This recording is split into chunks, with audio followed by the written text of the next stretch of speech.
vocês? Vamos lá para mais um Josi Entrevista Podcast, um episódio incrível para você. E se você ainda não é inscrito no nosso canal Josiane Zinato, por favor, se inscreva e apoie esse projeto. E também todas as empresas que vão passar por aqui, apoiadoras do Josi Entrevista, vai lá, visite o Instagram, conheça essas empresas maravilhosas que estão fazendo parte desse super projeto, viu?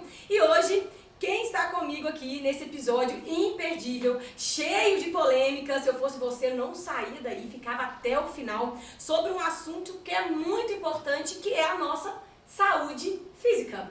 E é claro que eu trouxe para vocês quem entende muito do assunto, que é Thiago Oliveira, treinador de musculação e preparador físico. Thiago, obrigado mais uma vez, né, por estar nesse projeto. O Thiago que já esteve aqui lá atrás, né? Na época que era amador, o Josi Entrevista, o Thiago já deu a contribuição dele para esse projeto, mas como ele tem muita pauta boa, a gente trouxe de novo, porque ele tem uma bagagem espetacular de cursos, estudos, sempre buscando estar atualizado na área de preparação física, há mais de 10 anos já atuando aí, né, na melhoria da qualidade de vida de seus alunos. Então, mais uma vez, obrigada por estar aqui hoje. Imagina, prazer é todo meu. Isso aí, vamos lá, que hoje, gente, o episódio tá incrível. Se você ainda não conhece o trabalho do Thiago, já segue lá ele no Instagram, vou deixar pra vocês aqui. Tem muito conteúdo legal, porque o Thiago também é desses caras que compartilha, né, conteúdos gratuitos ali na rede social dele, dando várias dicas, comentando vários posts, e é muito legal esse tipo de profissional que, né, você tem essa preferência de ajudar as pessoas que às vezes não são nem seus alunos, né? Exatamente. De estar ali buscando conhecimento e estar se informando melhor, que é uma área muito séria, né, Thiago? Sim, com certeza. Gente, eu já vou começar com uma polêmica, tá? Porque a gente gosta dessas e o Thiago também, hein? No seu Instagram, você tem uma postagem que você fez lá que nos faz refletir. Tudo em excesso é prejudicial. Até a motivação pode ser prejudicial. E hoje, com a rede social, o que mais vemos por aí são pessoas motivadoras, né? Que muitas vezes pregam treinos e comportamentos que nem eles mesmos têm nas rotinas, né? Isso é muito sério, né, Thiago? Como que devemos fazer esse filtro do que pode ser bom ou não para a nossa rotina e o que a gente fica vendo nas redes sociais? A internet hoje, ela é um meio de comunicação que qualquer um posta qualquer coisa e as pessoas estão ali, né, consumindo aquele produto, divulgando, repostando. É muito comum a gente ver esses motivadores, né, influenciadores, praticantes no caso nosso da atividade física, né, a gente vê muitos praticantes aí mostrando a rotina diária, então você vê de tudo ali. E a gente costuma ver muita coisa exagerada. Dando alguns exemplos, a gente teve recentemente um caso famoso de um incentivador aí que tinha um grupo lá de seguidores, né, o pessoal que está com ele direto lá, o combinado era fazer uma maratona, eles participariam de uma maratona, de uma corrida. Ele não falou que seria a maratona, para quem não sabe, ela é 42.195 metros, né? Gente, 42 quilômetros. Trem demais, né? O combinado, na verdade, era esse pessoal fazer 21 quilômetros.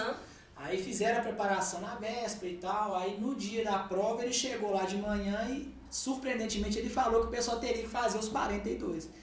Então teve muito problema, teve muita gente passando mal, assim, uma motivação Exagerada, desequilibrada. E para um público que não tinha preparo nenhum para fazer aquilo. Se você pegar aí treinadores que trabalham com corrida, você não prepara um atleta nem com 6 meses para uma maratona. Né? Um cara que de repente não tem prática de corrida longa, ele vai precisar aí de 1 ano, talvez, para se preparar para fazer os 42 quilômetros bem. Porque não é só completar arrastando, chegar lá engatinhando, igual a gente vê muito vídeo também das Olimpíadas, que você vê muitos atletas chegando lá, né, tropeçando, caindo, arrastando. Ali é alto rendimento, é outra história, né?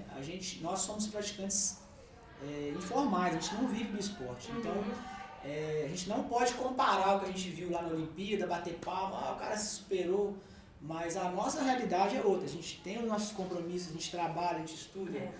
Então, é atleta de final de semana, né? Exatamente. Ter muito cuidado dos atletas do final de semana, justamente para não ter essas comparações. Exatamente. E eu falo que muitas vezes, às vezes até os homens não são tanto, porque quem gosta de se comparar são as mulheres, né, galera? Então, às vezes as mulheres ficam ali inspiradas no corpo daquela blogueira e tal, e quer colocar aquele treino no dela. E às vezes não sabe se ela tem alguma limitação, e tudo isso é feito através de avaliações e tudo mais, para que você entenda qual é o seu limite, né? A sua carga ali e tudo mais. Isso é importantíssimo, né? Não vai sair pegando treino de blogueira de internet, não, porque... O que você vê ali na internet, né, no Instagram, no TikTok, que geralmente são os canais que o pessoal mais publica, ele posta ali talvez 10, 20% do dia dele, né? Exatamente. Então você não vê o que o cara faz por trás. Geralmente esse pessoal que é mais fitness, que tem realmente aquele corpo que você vê e esse é o corpo que eu quero pra mim, né? Normalmente aquela pessoa, ela fica por conta daquilo ali. Ela tem patrocinadores que bancam alimentação, a pessoa treina de manhã, pode dormir o resto da parte da manhã, que ela não tem que bater ponto, cumprir horário. Então é uma realidade totalmente diferente. A gente tem que ter esses cuidados de saber filtrar o que é um motivador ali que realmente pode te acrescentar alguma coisa, te incentivar a iniciar uma atividade física ou alguma coisa que vai extrapolar o que você tem condições de fazer. Então é ter noção do seu limite, né? Cada um saber exatamente o que consegue fazer e saber principalmente filtrar essas informações. Né? A gente tem que entender o que está sendo divulgado ali e entender, né? Ter essa noção. Isso é para mim, isso não é. Eu preciso me preparar. E às vezes buscar informação é sempre buscar muito informações bom. de outros Antes de você sair aplicando, busque informação. Conversa com outros profissionais, procura mais fontes. Né, profissionais da área, né, Thiago? Também isso é muito importante. Cada um na sua área, cada um na sua expertise ali, para que você tenha realmente resultados, né, que você espera. E a vida é cheia de vilões, mas tem um que cobra um preço altíssimo, que é o sedentarismo. Desse nós precisamos nos desviar durante toda a nossa vida. Mas as desculpas são inúmeras para justificar o sedentarismo, né? Não tem tempo, não posso fazer atividade física, não consigo. Qual a dica você dá para quem precisa se livrar das desculpas e qual o preço a se pagar pelo sedentarismo? O sedentarismo ele é um problema mundial, não só no Brasil. A gente tem hoje no mundo aí os dados da OMS, cerca de 23% da população não pratica nenhuma atividade física. Se você pegar os adolescentes, está na casa de 81% de adolescentes inativos. Na nossa época, a gente ficava louco para chegar ao horário da educação física, para brincar, para jogar bola. Hoje a gente não tem mais isso. Né? As crianças, infelizmente, elas não querem, as crianças e os adolescentes, eles não querem mais essa rotina de jogar futebol, jogar vôlei, né? Hoje está tudo no digital, no telefone, então está crescendo muito, está aumentando muito os números do sedentarismo e isso afeta diretamente, né, toda a população. Então a gente tem que incentivar, eu como profissional da área, a gente busca o tempo todo, como você falou no início, as postagens, um dos objetivos é esse, incentivar as pessoas a procurar uma atividade, a sair realmente da inércia, porque quais são as consequências do sedentarismo, né? A gente pode desenvolver várias doenças, ganho de peso, doenças como diabetes, né, hipertensão. São situações que não vão ser de um dia para o outro, mas isso aí ao longo do tempo vai gerar, né, vai proporcionar o desenvolvimento dessas doenças. Ou seja, a conta uma hora vai chegar. Vai chegar. E não só doenças físicas, como as emocionais, né? A gente teve aqui, né, já passando pelo Josi Entrevista, a Janaína, que é psicopedagoga, falou muito sobre a questão da importância do exercício físico, né? A Janaína, que é especialista em crianças e adolescentes, e você falou aí muito mais dos adolescentes hoje, um número altíssimo, né, do sedentarismo na faixa etária da adolescência. E como que isso é sério? A ansiedade, a depressão, né? A atividade física, ela libera o hormônio da alegria, né? Então a atividade física não é só estética, né? Não é. Você falou da questão da depressão. A depressão hoje também é um dos grandes males da sociedade. E o sedentarismo ele contribui muito porque a pessoa mais ociosa ela tem muito mais tempo para pensar e fazer coisas que não deveria, né? Então, julgando para esse lado da depressão, que é um dos grandes problemas da sociedade hoje também, a falta de atividade física ela contribui para o aumento, para o desenvolvimento, né, para a piora dos quadros de depressão. Então a gente tem que tentar incentivar as pessoas a iniciar ou a se manter ativas, e o ouvinte, né, o nosso telespectador que está assistindo, ele tem que tentar assim, arrumar um tempo. A gente não tem que fazer nada muito exagerado, você não tem que ficar ali 2, 3 horas praticando uma atividade. Começa com um pouquinho, né? Seja 20 minutos de caminhada.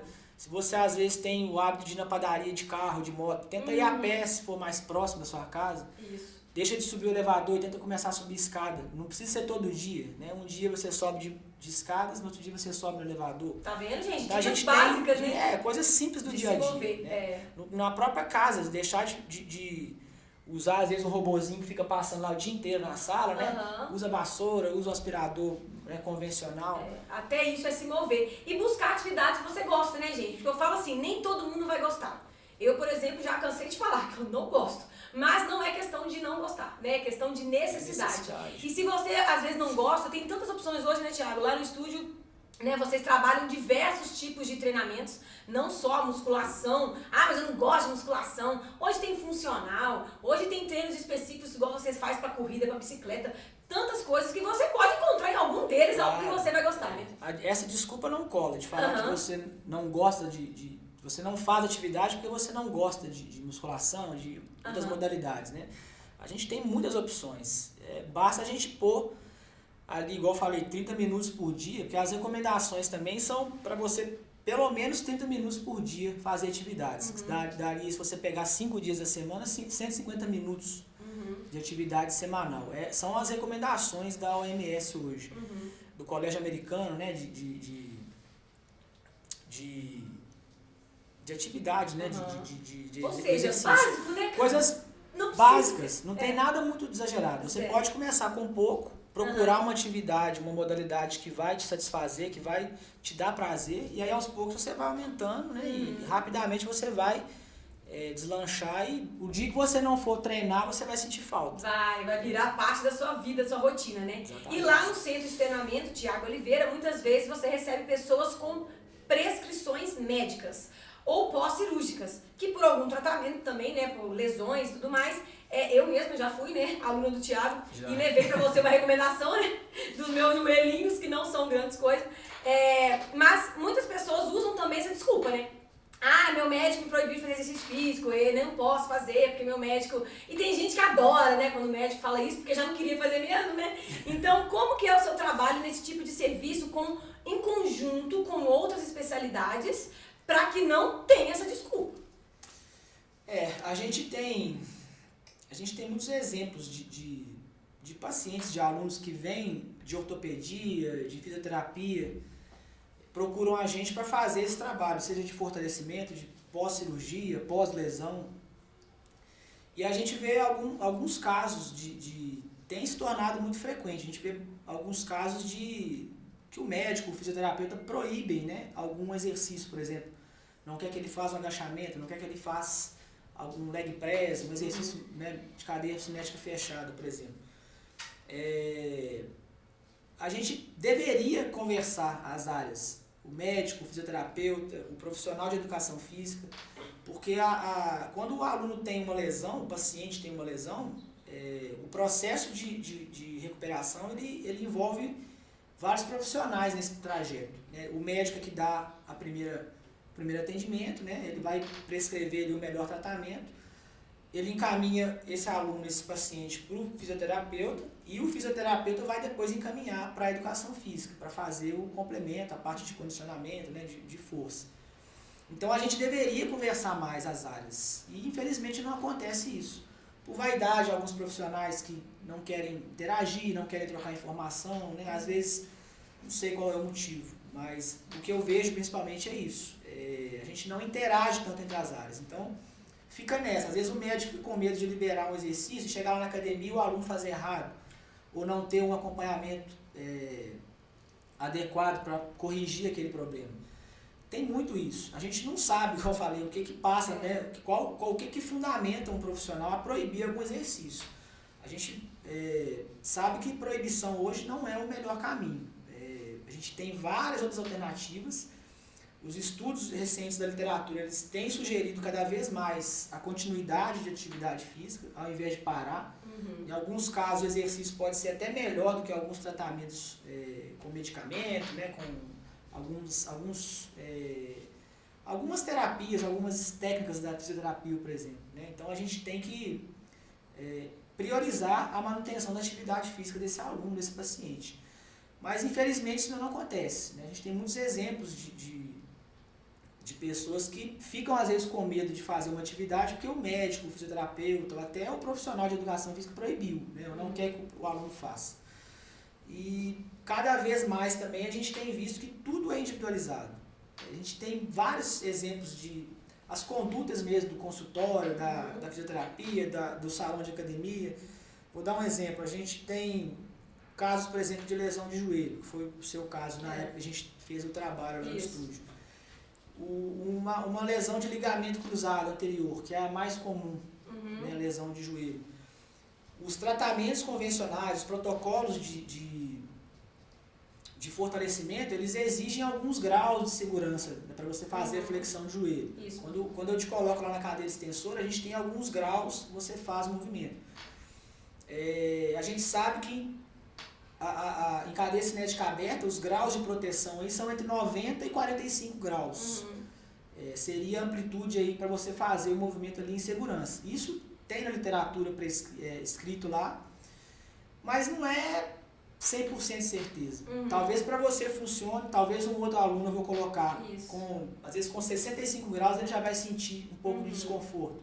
Então eu tenho que talvez fazer um movimento bem mais curto, ou talvez fazer uma isometria. Então a gente tem essas condutas que já estão ali escritas na literatura, né, disponíveis para a gente trabalhar, mas de repente isso daí não vai adaptar para você ou para o outro aluno. É o famoso cada caso é um caso. Cada caso é um caso. E parar não é o melhor medicamento. Não. Nem sempre. Voltando aí ao assunto lá da parar nem é o melhor medicamento. Parar nunca vai ser a melhor alternativa. Então a ideia é realmente que as multidisciplinas, né, se conversem mais, se dialoguem mais, e que os médicos também tenham confiança nos profissionais. Igual você falou, realmente hoje a gente sabe que infelizmente os atendimentos de academias, né, são muito genéricos. Então realmente você liberar um aluno para poder parar numa academia vai talvez colocar em risco aquela cirurgia, né? Então hoje em dia, se o médico tem confiança naquele profissional, é o ideal que eles se conversem e se, né, entrem em parcerias, vamos dizer assim. Nós temos hoje muitos, eu trabalho com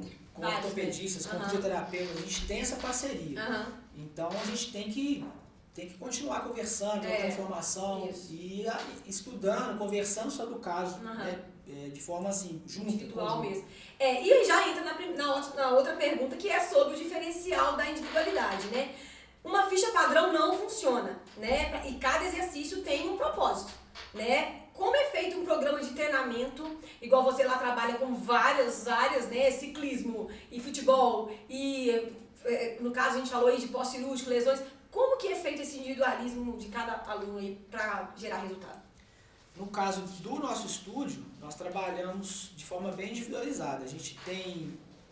Nós temos 2 professores hoje e nós atendemos no máximo 4 alunos por horário. Então, o tempo todo a gente está do lado do aluno ali, dando suporte, e os treinos são totalmente individualizados.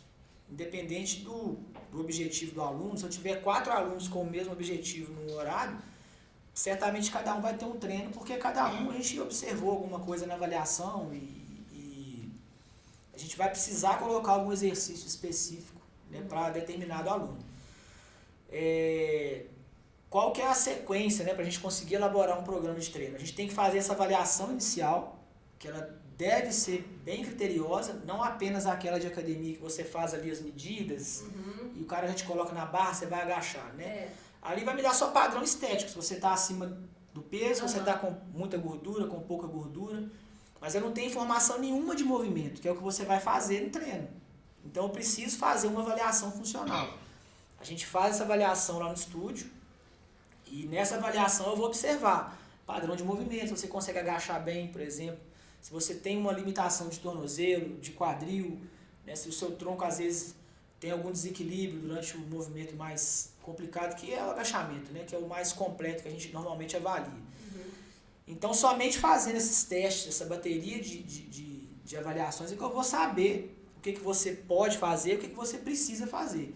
Porque normalmente o aluno chega lá, eu quero perder 20 quilos até dezembro. Mas às vezes, para eu começar um programa ali mais intenso com ele, eu vou ter que corrigir uma série de desvios, de restrições articulares, né? Porque não adianta eu colocar o cara para agachar, né, com 100 quilos para fazer um treino intenso, sendo que ele não tem condições de fazer esse agachamento bem feito, que é o que vai gerar resultado. Então a gente tem que fazer a avaliação para coletar o máximo de informações possíveis para conseguir montar um treino mais assertivo. Depois da avaliação a gente monta o programa de treinos em cima de tudo isso que a gente viu e em cima do que a gente tem como objetivo, né? O que o aluno quer, se é esporte, qual esporte que é, se é musculação, se é emagrecimento. Então a gente tem essa sequência, avalia, monta o programa de treinos e aí durante a repetição dos treinamentos, durante as semanas, os meses, a gente vai avaliando o que deu certo, o que não deu, para fazer os ajustes e depois trocar. A gente também precisa trocar esses treinos de forma frequente, para que o resultado continue progredindo, dando resultado, o aluno continue evoluindo. Entendi. Então essa sequência, a gente precisa avaliar. Depois da avaliação, a gente monta o treinamento, monta a ficha, monta o programa de treino, né, como queira. E a gente vai tendo um acompanhamento, as reavaliações. Porque não adianta também eu fazer uma avaliação hoje e daqui 2 anos eu não ter feito outra. E essa periodicidade também é individualizada para cada esporte, para cada aluno. Normalmente a gente tem também os prazos para estar fazendo essas trocas, essas trocas de treino. Sim. Mas talvez você já é um aluno avançado que com 2 semanas você já acostumou com aquele programa. Então eu tenho que antecipar e já fazer uma mudança. Eu não preciso exatamente trocar a ficha toda. O pessoal também acha que trocar a ficha tem que mudar todos os exercícios. Né?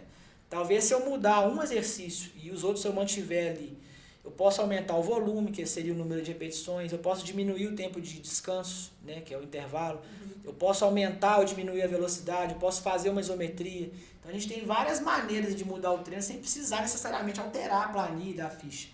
Né? Então é uma coisa também que as pessoas acham que tem que trocar meu treino.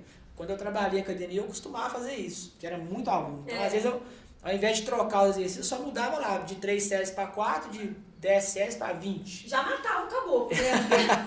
Já matava a galera, né? Mas a ideia, mexidinha, a gente já morre. Já sente. Mas a ideia é justamente dar esse choque. Para que não fique um negócio não fácil. Pode acomodar. Para que o corpo não acostume com aquele estímulo. Certo, muito bem. Gente, e a famosa dor nas juntas, principalmente nas costas, nos joelhos, nos ombros, quem nunca, né? Ixi. Atingem hoje mais de 15 milhões de brasileiros, segundo dados do Ministério da Saúde de 2020. E provavelmente todas as pessoas irão experimentar episódios pontuais ou crônicos do sistema musculoesquelético ao longo da vida. E principalmente acima de 50 anos, 37% dos brasileiros sofrem de dores crônicas no cotidiano. Dados de 2023. Nesse caso, Thiago, o ideal é proibir ou restringir os movimentos. E é normal sentir dor o tempo todo em atividades simples do dia a dia? Tipo, vou varrer a casa, minhas costas doem. Sentei pra pegar uma sacola ali, é normal? Como é que é isso? A dor, ela tem sido estudada atualmente como também um dos maiores problemas aí da nossa rotina diária, né? Seja quem treina, quem tem só as obrigações de casa. É muito difícil a gente, em algum momento da vida, não sentir dor. Você falou aí dos dados, né, da Organização Mundial de Saúde, do Ministério da Saúde. A gente tem estudos que já provaram que em torno de 90% da população vai ter dor nas costas um dia. Então, às vezes, você que treina lá na academia, e, às vezes usa muita carga, né, faz um treinamento mais intenso e fala, eu nunca senti dor nenhuma, né, minhas costas nunca doeram. Uma hora ela vai se queixar, né, ou desse esforço que você já faz há muito tempo, ou de uma repetição de movimentos, né, que já se estende por muito tempo, por alguma mudança drástica que você faça no seu programa. Então, em algum momento a gente vai sentir algum desconforto.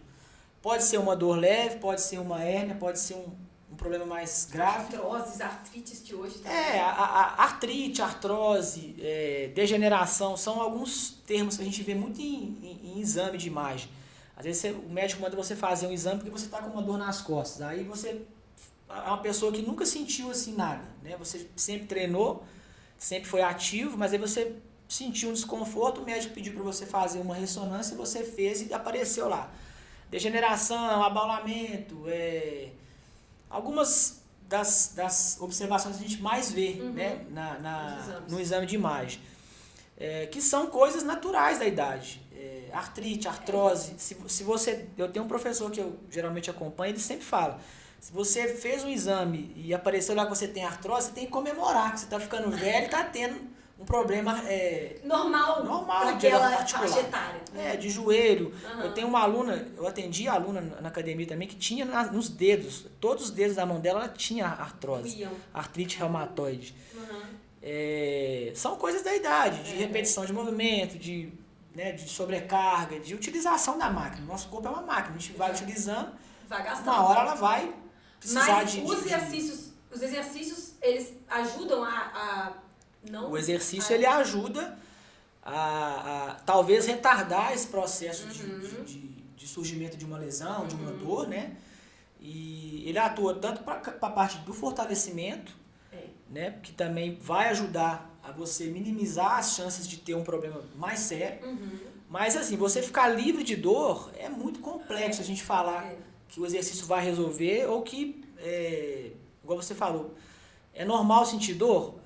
Dor é um sinal, né, que o nosso corpo envia informando que tem alguma coisa errada ali. Então a gente primeiramente tem que descobrir a causa da dor. A gente vê muito esse problema.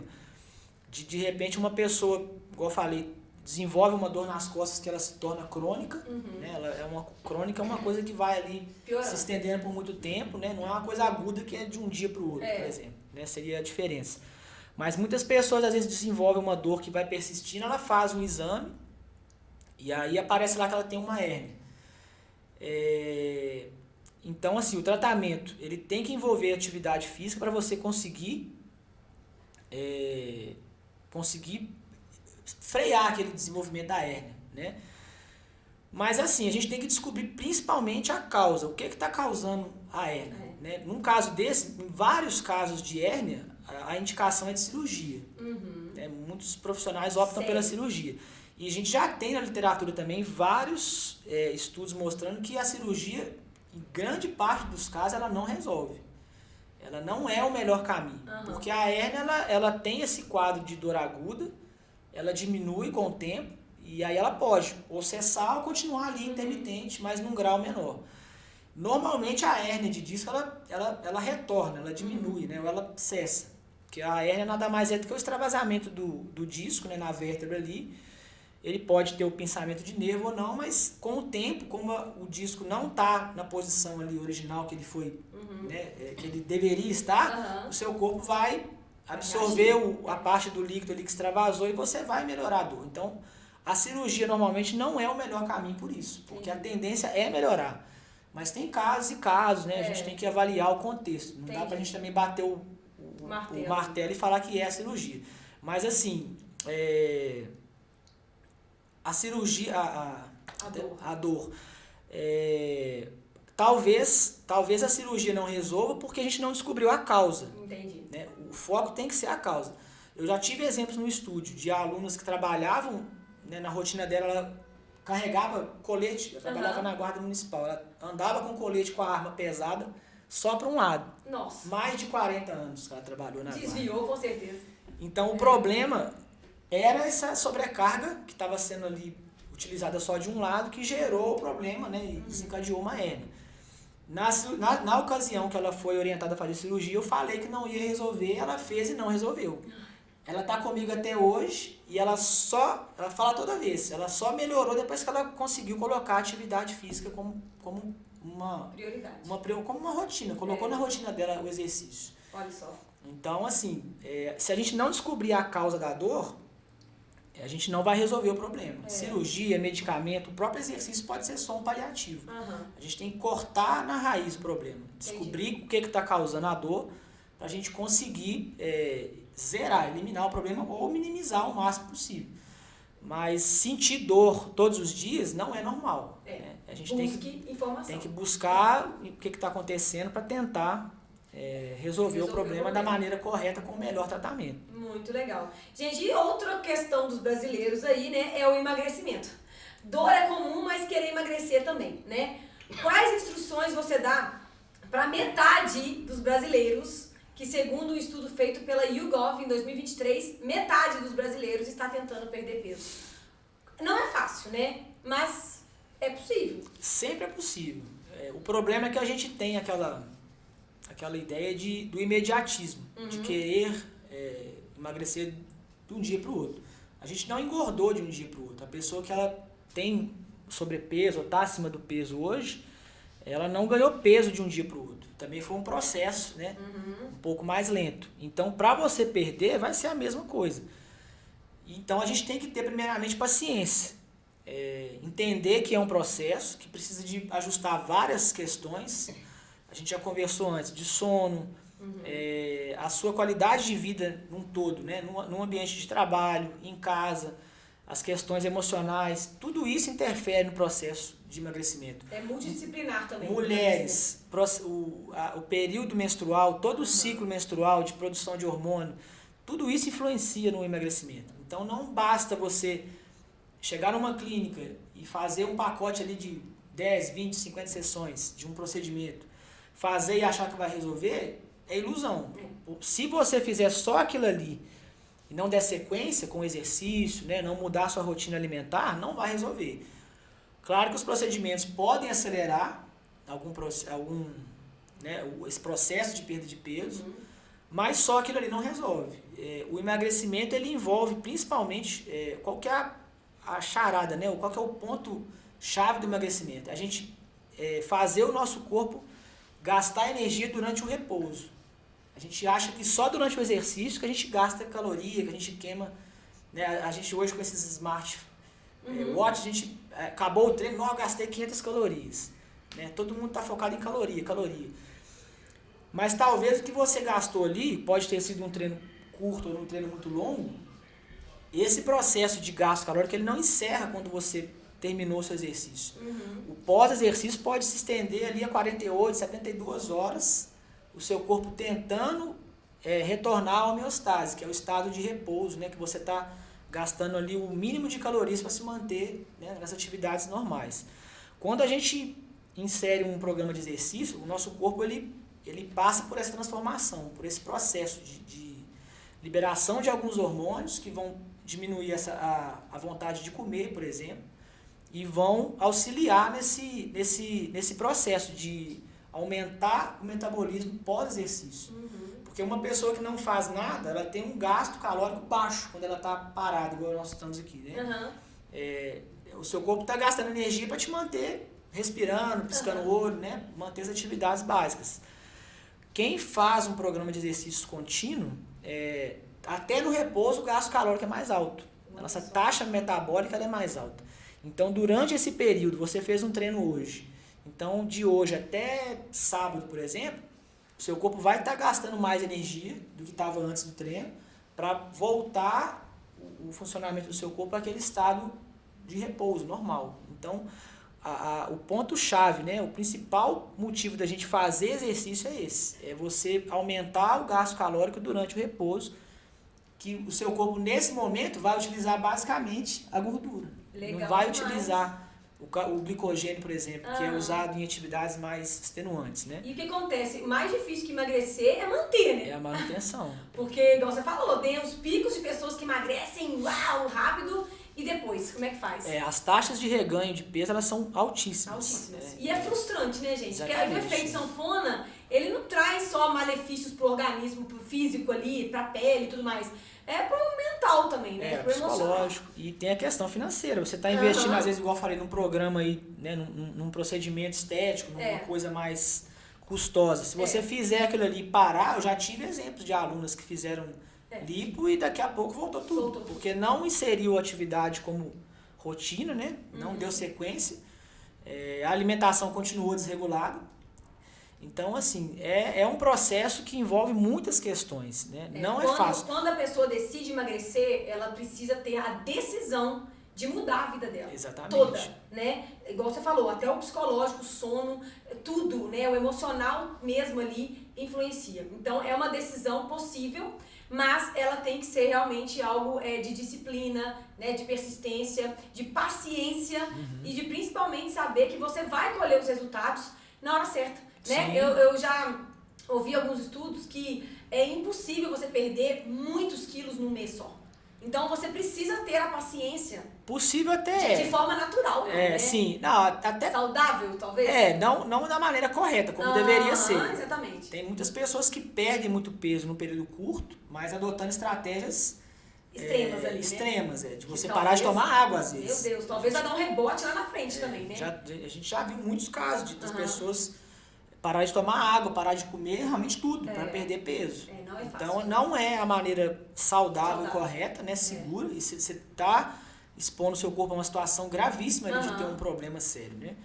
E a gente tem que também entender que assim, a gente tem que se aceitar como a gente é hoje. Para você conseguir passar por esse processo de emagrecimento, a gente tem que se aceitar. Hoje eu estou assim, eu vou começar um programa de exercício, eu vou começar minha dieta, mas eu vou perder peso da forma que eu conseguir, sem pressão, sem ter que ficar... né? Sendo realista. A gente vê muito hoje o pessoal tentar com a mania de fazer atividade, posta lá, tantos dias de 365, né? Isso mesmo. Esse ano são 366, Tem um dia a mais. Tem um dia a mais, Mas assim, às vezes as pessoas estipulam umas metas que não vai conseguir cumprir. Tem que ter eu trabalho na área, eu sempre fui do esporte.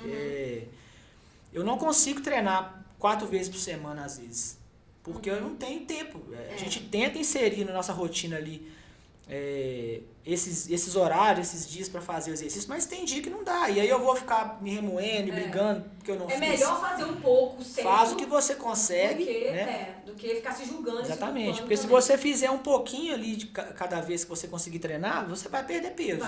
Se você conseguir aliar, igual eu falei, o exercício, né, que seja 2 vezes por semana, 3 vezes por semana. Se você melhorar a sua alimentação, se você principalmente conseguir dormir bem, porque o sono também ele é um vilão. As pessoas hoje dormem muito tarde, acordam muito cedo. O sono ele é importantíssimo para a reparação dos tecidos, da recuperação energética, né, do que a gente se expôs, gastou durante o dia. Então a gente tem que priorizar a questão do sono também. Se você conseguir aliar tudo isso e ter paciência, você perde peso. Tendo essa aceitação de entender que é o processo lento, né, que não é fácil. Se fosse fácil, não tinha ninguém acima do peso hoje. Exatamente. E que é um processo necessário, né? Às vezes você está aí acima do peso, tendo dores, inclusive. Questão isso que eu ia falar. Problemas de saúde sérios que são diretamente ligados ao excesso. Os próprios problemas articulares, de joelho, principalmente coluna, eles estão relacionados ao excesso de peso. Tudo sofre. Nosso corpo ele não está programado para ter carga extra, né? Então, se você tem, vai te causar sérios problemas lá na frente. E vamos de mais uma polêmica, gente? Os famosos coaches da internet. Tiago adora, né, Tiago? Você quer me julgar no mato, né? Os famosos coaches. Temos visto muitos especialistas analisando vídeos dos chamados marombeiros que dão algumas dicas para os seguidores sem nenhum tipo de embasamento científico. Qual o perigo disso para as pessoas que só confiam em quem tem o famoso shape, mas não tem currículo naquela área, só experiência conta? É um problema, né? Isso aí tá virando uma coisa bem frequente como eu falei, com essa questão da utilização das redes, né? Praticamente o dia inteiro a gente tá vendo ali o pessoal postando, falando um monte de coisas. A gente tem visto que está aumentando muito esses stories, esses reels que o pessoal faz aí. Dando essas dicas de exercício. Esse exercício tem que fazer assim, não pode ser assado. Voltando de novo ao que a gente falou lá no início. Tudo é uma questão de individualidade. E a gente tem que ter referências, a gente tem que ter embasamento para divulgar algum conteúdo na internet. Eu sempre bati nisso daí. Com relação a pessoas que não são da área atuando, que é uma coisa que não é permitida por lei, né? É exercício legal da profissão. A gente vê muitos profissionais atuando em academias, estúdios, mas a gente vê muitas pessoas que não são, né, da área da educação física, trabalhando orientando alunos no estúdio, no salão de academia, né? Para quem não entende, para quem não sabe, a gente tem a graduação de educação física, nós temos aí a licenciatura, que é para quem atua em escolas, a gente tem o bacharelado, que é para quem quer trabalhar em clubes, em academias, né, com esporte. Então, para eu poder te orientar, para eu mandar você fazer uma flexão de braço no chão, eu tenho que ter a formação básica, que seria o bacharelado, né? Quando eu formei, tinha bacharelado e licenciatura. Eu tive as duas competências no mesmo curso, né? Mas a gente tem hoje praticamente só bacharelado. Então, para eu conseguir atuar no salão de academia, eu tenho que ser formado. A academia tem que ter o registro, tem que ter o registro dos professores, os professores têm que ter o registro no conselho, né, que é o CREF, Conselho Regional de Educação Física. Eu não posso simplesmente porque eu treino há 10 anos te oferecer, né, uma consultoria e começar a te atender online, que seja na academia. Só porque eu tenho shape. Porque eu já treino há 10 anos, eu tenho a prática, eu sou experiente. Infelizmente não é assim que funciona. Ou felizmente, porque a gente tem um conselho que protege o profissional formado, que paga anuidade todo ano, mas a gente ainda vê muitas pessoas fazendo isso, seja no salão ou seja de forma online, com vídeos, dando dica, fazendo exercício, mostrando, ou até atendendo realmente, em casa, na academia, ou de forma online via consultoria. Isso tem se tornado frequente e, como eu falei, é uma atividade ilegal por lei. Mas a gente não vai conseguir frear isso por conta desse... Mas aí é a responsabilidade do aluno, né? Claro. Se você vai contratar um profissional, busque informações sobre ele. Onde ele formou, que cursos que eles fazem, né? E porque existem atualizações direto também, né, Thiago? Você formou, você já está há 10 anos no mercado. Se você não tivesse feito mais nenhum curso, nenhuma especialização, você já tinha ficado defasado, né? Então, é uma área que exige muita preparação do profissional. E é uma área muito séria, porque uma atividade errada, você vai ter consequências pro resto da sua vida, né? Então, você está se colocando à mão de uma pessoa que não tem, né, estudo, que não estuda, que não busca informação, que não lê.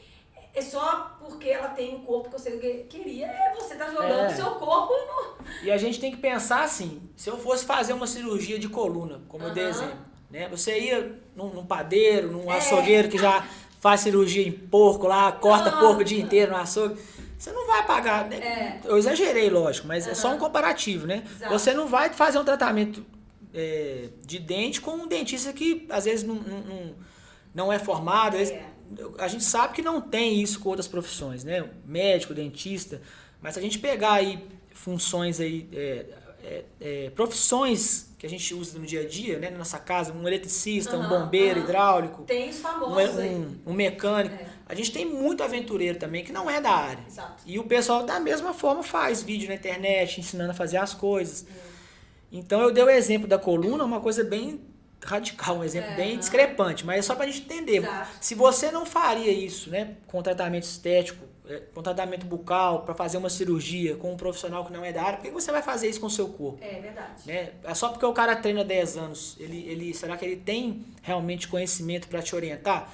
A gente vê hoje que professores, né, não fazem avaliação, professores que são da área, que trabalham com treinamento, tem muitos profissionais que não fazem avaliação básica para começar a orientar um aluno.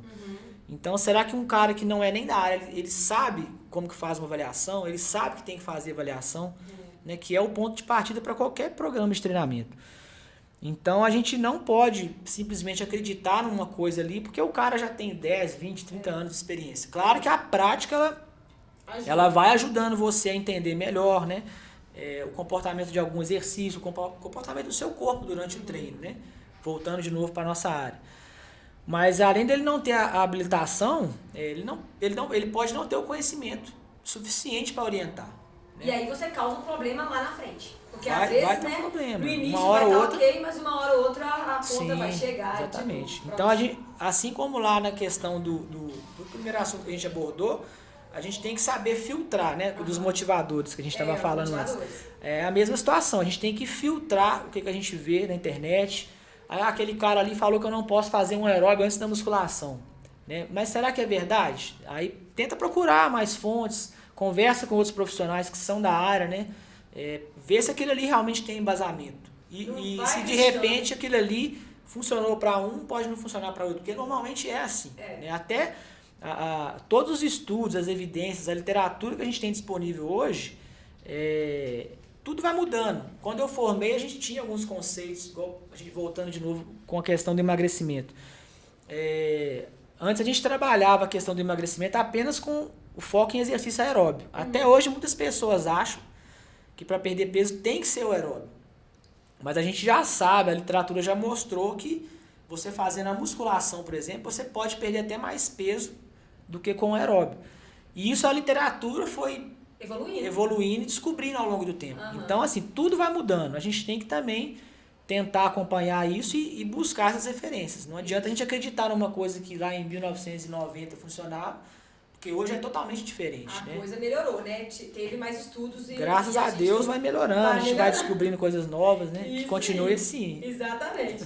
Bom, e a gente vai fazer agora, um mito e verdade com o Thiago, que é o seguinte, ó. Joinha vermelho pra mito, joinha verde pra verdade. Vamos usar essa interação com a galera aqui. E você vai comentando aí brevemente em cada uma das frases, ponto ok? lá, ponto aqui. Isso aí, pode ser pra lá, pra sua câmera. Tá. Vamos lá. Fazer agachamento e correr pode piorar a minha hérnia de disco? Nós já falamos de hérnia de disco aqui, né? Fazer agachamento e correr pode piorar a minha hérnia de disco? Mito ou verdade? Mito? Olha só. Eu levantei mito, a gente tem que avaliar o contexto da lesão, qual que é o problema. Sim. Mas assim como a gente estava falando dessas questões da ciência, dos estudos, até pouco tempo, com relação à corrida, tinha muita coisa que, assim, era muito... se você correr com o pé um pouquinho virado para dentro, você vai machucar. Uhum. Se você usar um tênis que talvez não é o ideal, você vai torcer seu pé, vai machucar sua coluna, seu joelho. Tem muita coisa que pode ser que dê certo, pode ser que dê errado. Entendi. Mas não tem como eu falar que o simples fato de correr vai piorar uma hérnia de disco, vai lesionar a sua coluna. A gente vê muito essas restrições também, você não pode agachar porque vai piorar a sua hérnia. Como que você faz suas necessidades no banheiro, no vaso? Como que você... Pega uma coisa do chão. Como que você senta da cama, levanta, senta na cadeira, levanta? A gente agacha o dia inteiro. Né? Não quer dizer que uma corridinha ali vai lesionar a minha coluna. Entendi. Por isso que eu levantei o mito, a plaquinha do mito. Mas se for uma pessoa que já tem, como eu falei, um problema crônico, que vive com dor frequente e que não descobriu ainda a causa, se ela insistir em correr, pode ser que ela piore a condição dela. Entendi. Então tudo tem que ter essa análise do contexto. Mas de forma geral, o simples fato de correr e agachar não vai piorar a sua lesão. Entendi. Próximo, se eu não sentir sede, não preciso tomar água durante o treino, tem a galera que fica na seca, né? Como é que funciona isso? Tem. Eu fico lá o tempo inteiro, gente, amo. É um mito também. A água ela é fundamental para as funções básicas do organismo, principalmente para a contração muscular. A gente também tem que tomar muito cuidado com isso. Eu não tenho que tomar água só quando eu sentir sede. No treinamento tinha muito disso. Quando eu era moleque, a gente treinava futebol, a gente fazia quase 2 horas de treino e o treinador não deixava eu tomar água. A gente ficava lá 1 hora, 1h30, ralando debaixo do sol, 2 da tarde, e costumava ficar 40 minutos, 1 hora e não podia tomar água. Hoje a gente já sabe que para a contração muscular funcionar de forma adequada, para você não ter cãibra, por exemplo, a gente tem que fazer ingestão de água na quantidade correta. Normalmente em torno de 150, 200 ml a cada 15 minutos, 15 a 20 minutos. Vai depender muito da atividade, do tipo de exercício. Se for um exercício extenuante, você talvez tenha que tomar água muito mais frequente, com menos de 15, menos de 20 minutos.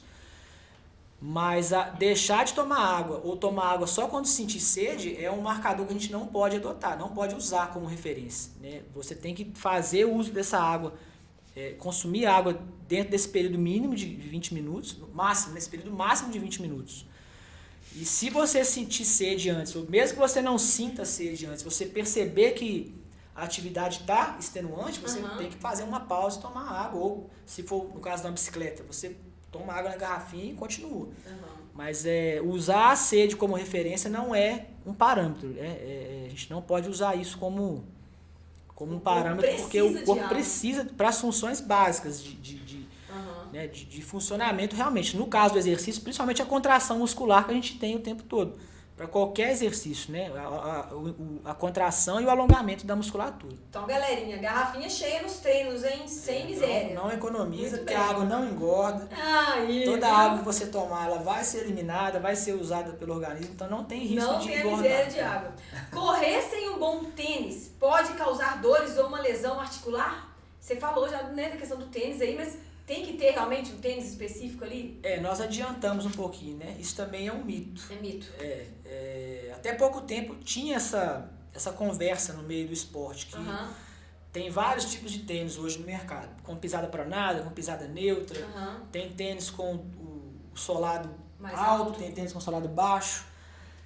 As recomendações hoje são para você usar o tênis que você se sentir mais confortável. No caso da corrida, se você pretende fazer uma corrida daqui 6 meses de 10 km, que é uma distância média, não é uma corrida muito longa. A gente tem tênis específicos para cada tipo de distância, mas o tipo do tênis, solado, material, hoje a gente tem tênis com fibra de carbono, com placa de carbono na sola. Vai melhorar 0,0000001% da sua performance. Com certeza ele vai ser mais caro. Muito mais caro. Porque você chega na loja e o cara fala, ele tem placa de carbono. Quase que faz você correr sozinho. Ele frita ovo, ele faz um monte de coisa. Né? Mas assim, não é necessário você comprar o melhor tênis para você correr. Não tem necessidade de você fazer um teste, igual lá em São Paulo a gente tem um laboratório de análise biomecânica da corrida. É uma salinha sim, só que tem câmera dos 4 cantos assim, e as câmeras vão filmando a corrida e vai vendo ali posicionamento de joelho, de pé, da coluna, dos braços, né? Então ele dá uma leitura biomecânica da postura sua na corrida. Então ele dá, a partir dessa avaliação, né, o fisioterapeuta ele pode indicar um tênis melhor, algum tipo de treino para corrigir algum desnível, mas a própria análise da corrida ela não é 100%. A gente tem maratonistas hoje, se você assistir uma prova de maratona, você vai ver que os caras top 5, top 10 do mundo, eles correm com algum desvio, não usando o braço na forma correta, não fazendo a pisada totalmente plana, né? A gente tem muito isso, mas se você pegar um cara desse e quiser corrigir a pisada dele, ele vai perder muito rendimento. Porque lá no alto rendimento ele pode ter uma perda por você querer, né?